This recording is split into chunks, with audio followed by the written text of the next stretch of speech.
سورہ بقرہ آیت نمبر 66۔ اعوذ باللہ من الشیطان الرجیم، بسم اللہ الرحمن الرحیم، فجعلناها نكالا لما بين يديها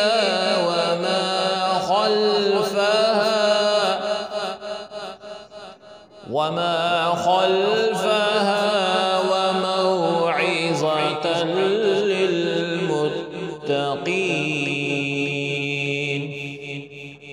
لفظ ترجمہ ہے فا پس جعلنا بنایا ہم نے ہا اس کو نکالن عبرت لی واسطے ما جو بینا درمیان یدئی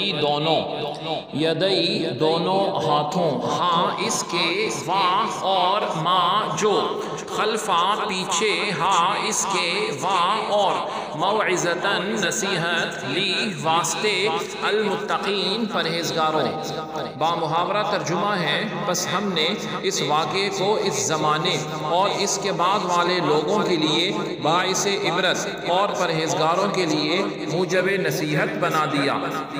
آیت کی تفسیر میں فرمایا گیا نقالن عبرت کے بارے میں فرمایا گیا، اور اس سے معلوم ہوا کہ قرآن پاک میں عذاب کے واقعات ہماری عبرت اور نصیحت کے لیے بیان کیے گئے ہیں، لہٰذا قرآن پاک کے حقوق میں سے ہے کہ اس طرح کے واقعات اور آیات پڑھ کر اپنی اصلاح کی طرف بھی توجہ کی جائے۔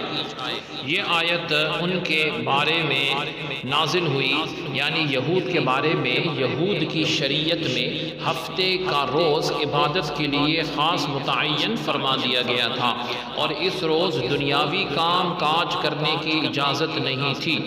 آج بھی جو مذہبی یہودی پریکٹسنگ جیوز ہیں وہ اس کی پابندی بڑی شدت سے کرتے ہیں، لیکن ایک زمانے میں ان کے ایک خاص قبیلے نے اس شرعی ہیلہ جو ہے اپنی طرف سے ایجاد کر کے اس قانون کی دھجیاں جو ہیں وہ بکھیر دیں، اور ایسا عمل کیا جس واقعے سورہ اعراف میں بھی آئے ہیں، اور ان کی شکلیں مسخ کر کے انہیں بندروں کی صورت میں تبدیل کر دیا گیا۔ 3 دن بعد یہ سب مر گئے تھے۔ تو آیت میں یہ تعلیم دی گئی کہ اللہ رب العزت کے احکامات کی عزت کرنا، دل و جان سے تسلیم کرنا اور اس پر عمل کرنا ہر امت کے لیے، ہر مومن کے لیے، ہر ایمان والے کے لیے ضروری ہے۔ جو بھی اس کا مذاق اڑائے گا، اس میں تبدیلی کرنے کی کوشش کرے گا، دنیا اور آخرت میں عبرت کا سامان بن جائے گا۔ اللہ رب العزت ہم سب کو اس پر عمل کرنے کی توفیق عطا فرمائے۔ سبحانک اللہم و بحمدک، اشہد ان لا الہ الا انت، استغفرک و اتوب الیک، وصلی اللہ تعالی علی خیر خلقہ محمد وعلی آلہ و اصحابہ اجمعین برحمتک یا ارحم الراحمین۔